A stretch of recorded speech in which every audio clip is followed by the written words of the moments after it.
Tu es une bonne personne. Tu aides les autres quand ils te demandent. Tu dis oui quand tu devrais dire non. Tu donnes ton temps, ton énergie, ton argent à ceux qui te sollicitent. Tu fais passer les besoins des autres avant les tiens, parce que c'est ce qu'on t'a appris, parce que c'est ce que font les bonnes personnes, parce que tu ne veux pas être égoïste. Et tu es pauvre. Ce n'est pas une coïncidence. Je vais te dire quelque chose que personne n'ose te dire, quelque chose qui va peut-être te choquer, peut-être te mettre en colère, mais que tu as besoin d'entendre.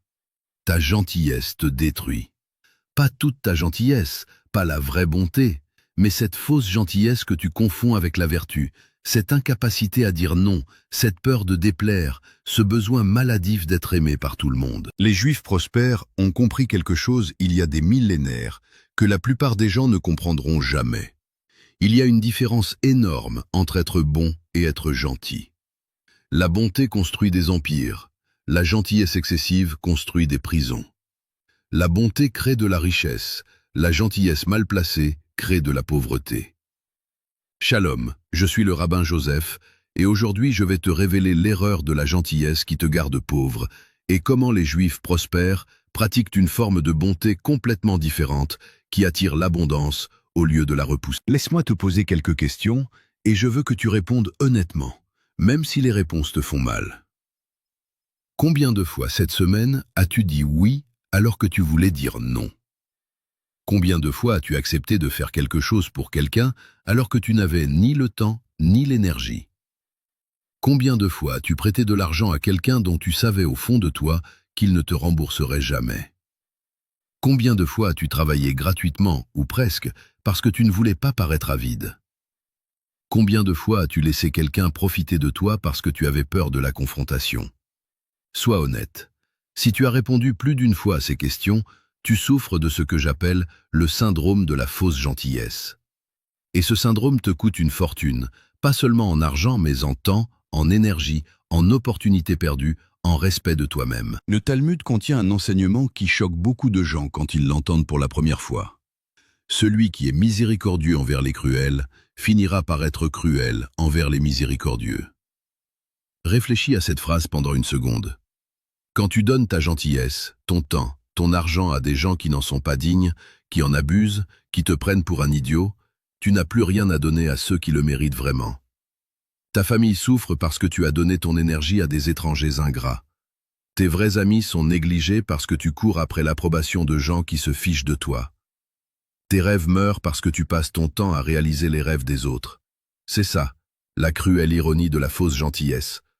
En voulant être bon avec tout le monde, tu finis par être mauvais avec ceux qui comptent vraiment, y compris toi-même. Je vais te révéler maintenant les 3 erreurs de gentillesse qui gardent les gens pauvres.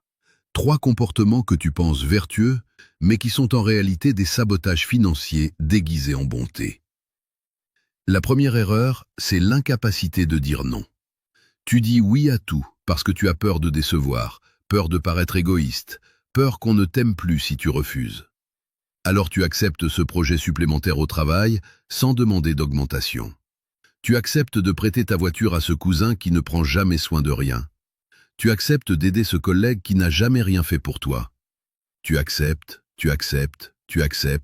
jusqu'à ce que tu n'aies plus rien à donner. Le Talmud enseigne quelque chose de profond.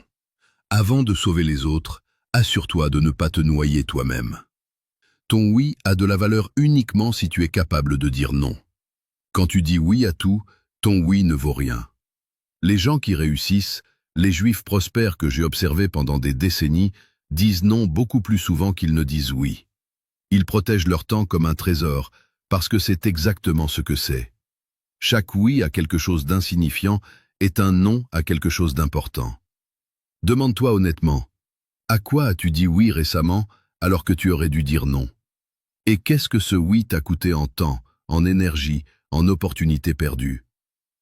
La deuxième erreur de gentillesse qui te garde pauvre, c'est de travailler gratuitement ou en dessous de ta valeur, parce que tu ne veux pas paraître avide ou matérialiste. Quelqu'un te demande un service professionnel et tu le fais gratuitement parce que c'est un ami.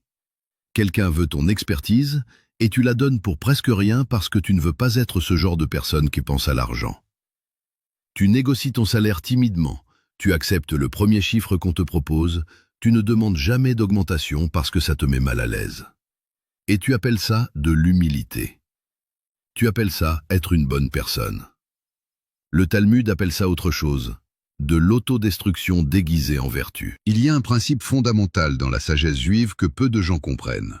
Le travailleur mérite son salaire, et refuser de recevoir ce que tu mérites n'est pas de la modestie, c'est du mépris envers toi-même et envers la valeur que Dieu t'a donnée.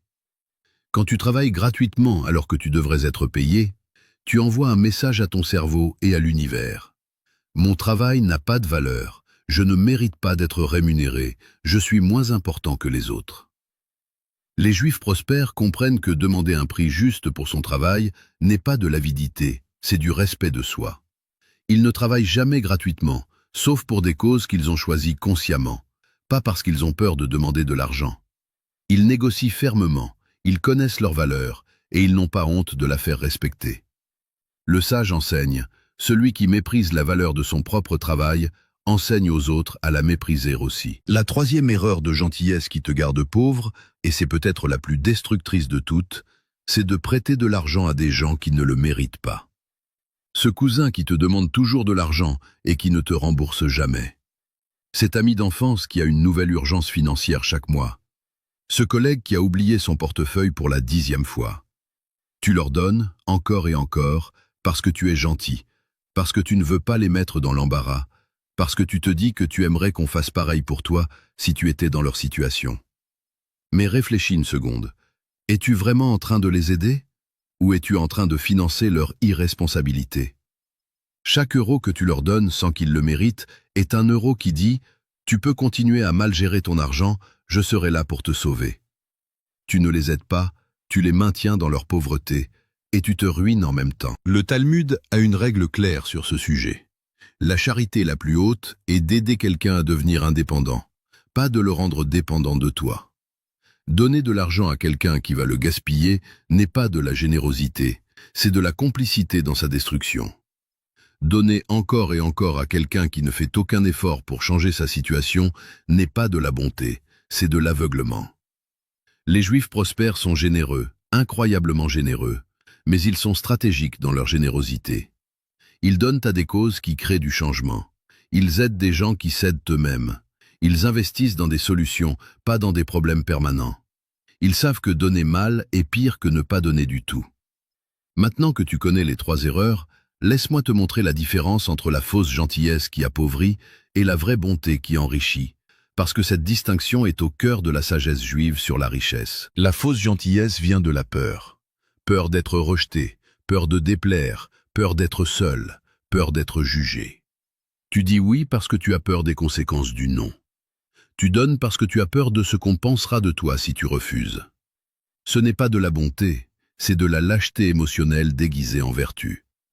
La vraie bonté vient de la force de dire non quand c'est nécessaire, la force de fixer des limites claires, la force de donner stratégiquement au lieu de donner aveuglément, la force de prendre soin de toi d'abord pour pouvoir prendre soin des autres ensuite. La vraie bonté est un choix conscient, pas une réaction automatique de peur. Le Talmud fait une distinction cruciale entre 2 types de personnes, le tzaddik, le juste, et le frayé, l'idiot. Le tzaddik donne avec sagesse, il aide ceux qui le méritent, il dit non quand c'est nécessaire, il protège ses ressources pour pouvoir continuer à faire le bien. Le frayé donne à tout le monde, se laisse exploiter par tout le monde, n'a jamais le courage de refuser et finit ruiné, incapable d'aider qui que ce soit, même lui-même. Dans la culture juive, être appelé un frayé est l'une des pires insultes qui existent.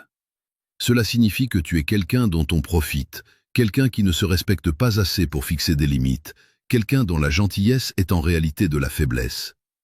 Demande-toi honnêtement, es-tu un tzaddik ou un frayé? Je vais te donner maintenant les 4 règles que les Juifs prospères suivent pour pratiquer la vraie bonté sans tomber dans le piège de la fausse gentillesse. 4 principes qui vont transformer ta façon de donner et de recevoir. Première règle. Prends soin de toi d'abord. Dans les avions, on te dit de mettre ton propre masque à oxygène avant d'aider les autres. C'est la même chose dans la vie. Tu ne peux pas donner ce que tu n'as pas. Tu ne peux pas aider les autres si tu es épuisé, fauché, vidé de toute énergie. Le Talmud enseigne que ta propre vie a la priorité, pas par égoïsme, mais par logique. Un homme ruiné ne peut aider personne. Un homme épuisé ne peut sauver personne. Prends soin de toi d'abord, construis ta force d'abord, et ensuite tu pourras vraiment aider les autres. Deuxième règle. Dis non par défaut, oui par exception. Au lieu de dire oui automatiquement et de regretter ensuite, inverse le processus. Ton réflexe doit être non, pas maintenant, laisse-moi réfléchir. Ensuite, prends le temps de considérer si ce oui sert vraiment quelque chose d'important, si cette personne mérite ton aide, si tu peux te le permettre sans te sacrifier. Le sage enseigne que celui qui réfléchit avant de donner, donne mieux que celui qui donne sans réfléchir. Troisième règle. Donne à ceux qui s'aident eux-mêmes. Avant de donner quoi que ce soit à quelqu'un, pose-toi cette question. Est-ce que cette personne fait des efforts pour améliorer sa situation, ou est-ce qu'elle attend juste que les autres la sauvent? Le Talmud dit que la forme la plus élevée de charité est d'aider quelqu'un à trouver un travail ou à démarrer une affaire, pas de lui donner de l'argent encore et encore. Donne tes ressources à des gens qui vont les utiliser pour progresser, pas à des gens qui vont les gaspiller et revenir te demander plus. Quatrième règle. Fixe des limites claires et respecte-les. Décide à l'avance combien tu es prêt à donner en temps, en énergie, en argent, et ne dépasse jamais ces limites, peu importe la pression. Ce cousin peut supplier autant qu'il veut. Si tu as décidé que tu ne prêtes plus d'argent, tu ne prêtes plus. Ce collègue peut te faire les yeux doux autant qu'il veut. Si tu as décidé que tu ne travailles pas gratuitement, tu ne travailles pas. Tes limites sont sacrées, et les personnes qui ne les respectent pas ne méritent pas ta générosité. Je vais te raconter une histoire qui illustre parfaitement la différence entre la fausse gentillesse et la vraie bonté. Une histoire que j'ai vue se dérouler des dizaines de fois dans ma communauté. Deux hommes dans ma synagogue étaient connus pour leur générosité. Le premier, appelons-le David, donnait à tout le monde. Chaque fois que quelqu'un demandait de l'aide, David était là. Il prêtait de l'argent sans poser de questions. Il travaillait gratuitement pour ses amis. Il disait oui à chaque sollicitation. Tout le monde aimait David. Tout le monde le trouvait généreux et bon. Le deuxième homme, appelons-le Samuel, était différent. Il donnait aussi, mais il posait des questions d'abord. Il voulait savoir pourquoi la personne avait besoin d'argent, ce qu'elle allait en faire, comment elle comptait s'en sortir à long terme. Parfois il disait non, et les gens le trouvaient dur, moins généreux que David. 10 ans plus tard, David était ruiné. Toutes les personnes qui l'avaient aidé avaient disparu. Personne ne l'avait remboursé. Personne n'était là pour l'aider maintenant qu'il avait besoin d'aide. Il avait donné tout ce qu'il avait et il n'avait plus rien. Samuel, lui, était prospère. Les personnes qui l'avaient vraiment aidé, celles qui méritaient son aide, étaient devenues des partenaires, des amis fidèles, des alliés précieux. Certains qui l'avaient aidé à démarrer des entreprises lui envoyaient maintenant des opportunités. Sa générosité stratégique avait créé un réseau de personnes reconnaissantes et prospères autour de lui. David était le gentil, Samuel était le bon. Le gentil a fini pauvre, le bon a fini riche. Le Talmud enseigne que la vraie générosité se mesure non pas à combien tu donnes, mais à la sagesse avec laquelle tu donnes. Récapitulons ce que tu as appris aujourd'hui, parce que cette distinction entre gentillesse et bonté peut transformer ta vie financière. Il y a 3 erreurs de gentillesse qui te gardent pauvre. L'incapacité de dire non qui te fait perdre ton temps et ton énergie dans des choses sans importance.